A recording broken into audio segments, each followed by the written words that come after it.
Okay, so this is my remote coming from my relay in the back, and I'm going to extend that so that I can connect to that amplifier that isn't there yet, and also this amplifier.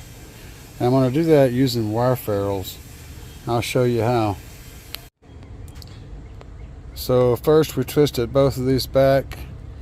I stripped this smaller one longer so that I could wrap it around. Now I'm just going to put a ferrule in here and crimp it down. So I slipped the ferrule on there, and then this focus is having a hard time. But I slipped the ferrule on here, and then I run my crimper down on it, and that orange thing right there, and crimped it down. So now that wire is trapped. Now I add a little bit of a connection here so that we don't have to worry about the wire breaking off or anything. But this will make a connection here at the JL amplifier, and then the red wire will continue on to there, and I'll do a similar thing over there and have another wire running up to the Memphis. So all's well. I can't really get too invested today because of that, and it already rained earlier, so there's that. Alright, so I just got this standing here now. I'm still working on wires, but RCAs, it's 1, 2, 3. This has ended up being 1, 2, 3, and 4. And then the blue wire, which is now loomed, goes over there, and there's going to be 5 and 6. And yeah, that's where the Memphis is going to go, right there, the other monoblock. So yeah, slowly, worried about rain, but doing stuff. All right, so I got my RCAs ran. Check. I figured out how I'm doing the RCAs over there. It's going to be super awesome. I need a power and ground, but we ain't worried about this big one, it's separate. But from that one, we're going to need a power and ground running from that corner over there, over here, and up to whatever I do. And then from the Memphis, which will be right here, we'll need a power and ground running from this area over and up to whatever I'm going to do. And then the RCA will run to the RCA connection there, and the speaker wires will come out there and go under the ground. But the key thing is I need a 4-gauge power and ground that can run, a couple of feet, another 4-gauge power and ground that can run about 3 or 4 feet. So I know basically what I'm doing. I just don't know what I'm doing right there yet. That's an unknown factor.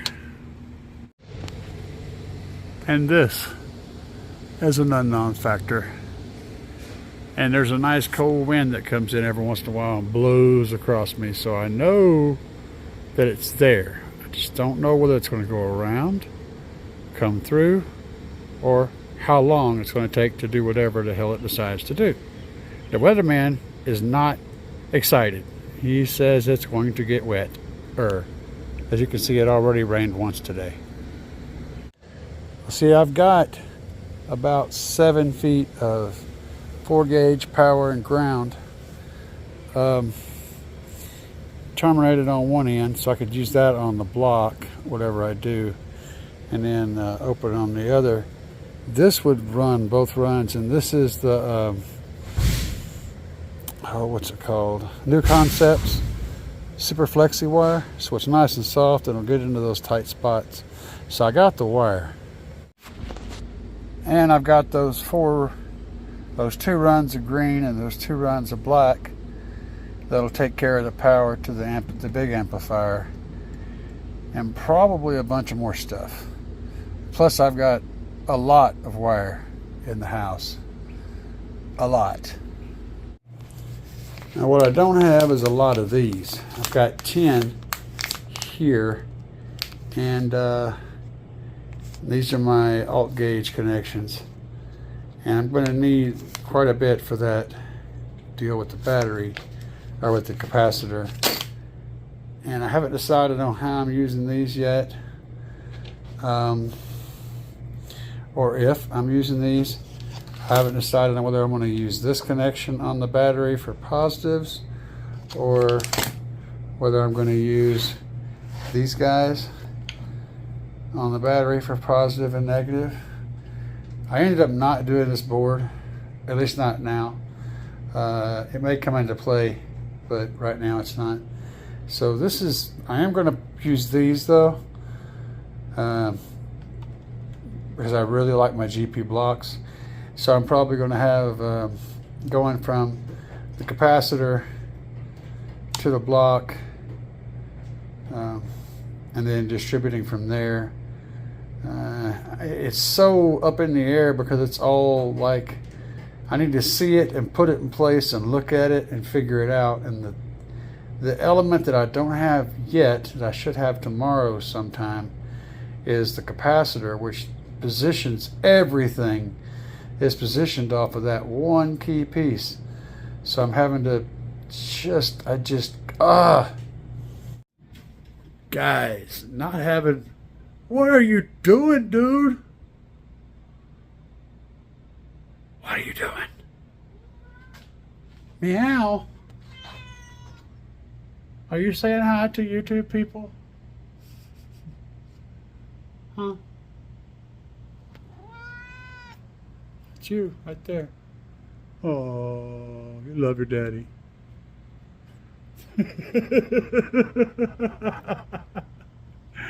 Guys, he's my buddy right here. This guy's my friend.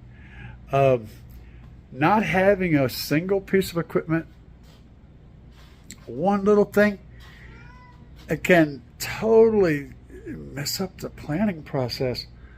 Holy crap. But I wanted to tell you all about something I was thinking about earlier, and I was like, you know what? I should tell my people about this.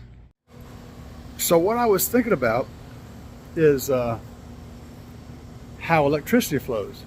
Now, whenever you're trying to decide on where to put batteries, capacitors, loads, and supply, if you think about it, once you run a conductor between all these things, they're all connected to the same point.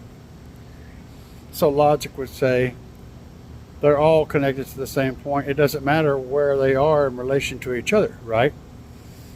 I mean, if you connect a light bulb to two pieces of metal, one's positive and one's negative, and you connect a battery 100 feet away to those same two pieces of metal, one positive, one negative, it's going to work no matter how you connect it, as long as you're connected to those two pieces of metal, even though they're not close to each other.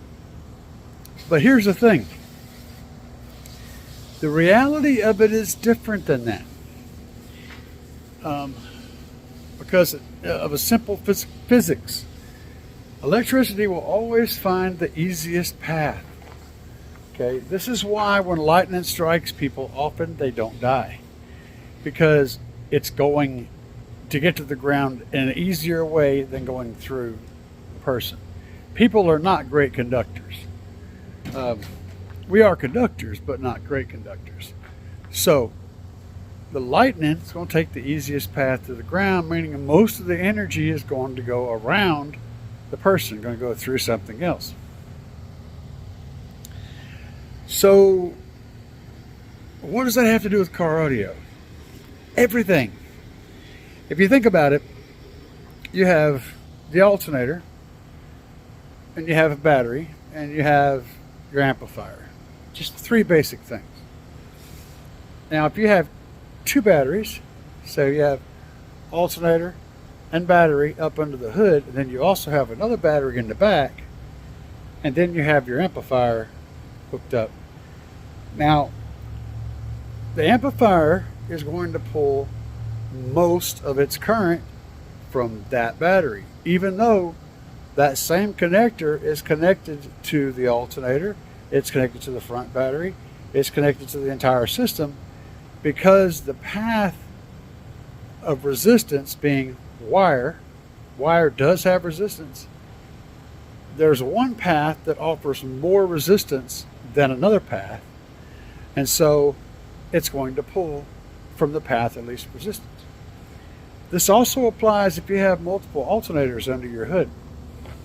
So if you've got 2 alternators under your hood, the one with the shortest wire running to the back is going to get like 75% of the load. It's a big difference. It's not a small difference. The length of the wire may not be that big of a difference, but the amount of power that flows over each wire in relation to the other is substantial.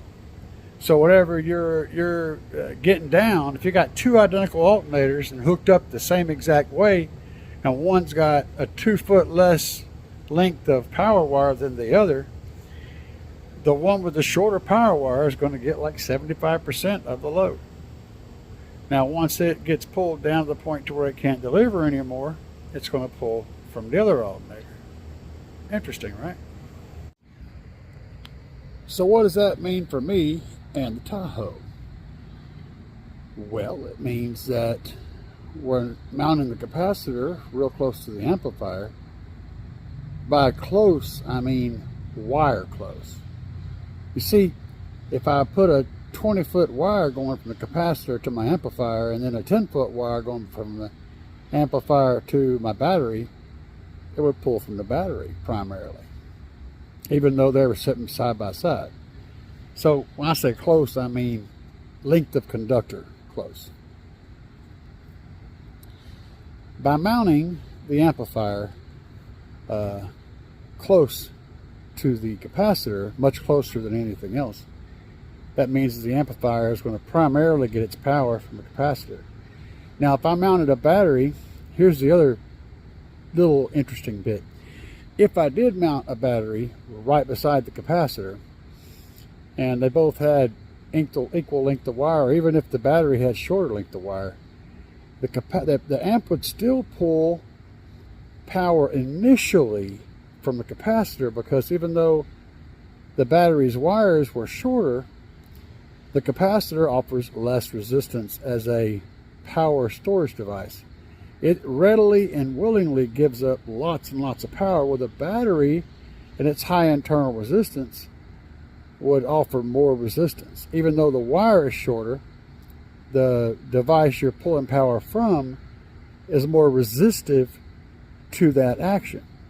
So it's going to initially pull power from the capacitor, and then once the capacitor is tapped, as the battery starts to be the easiest place to get power, then it would start drawing power from the battery. So if you're going to hook up a setup like that, where you've got a battery in the same proximity as your supercap,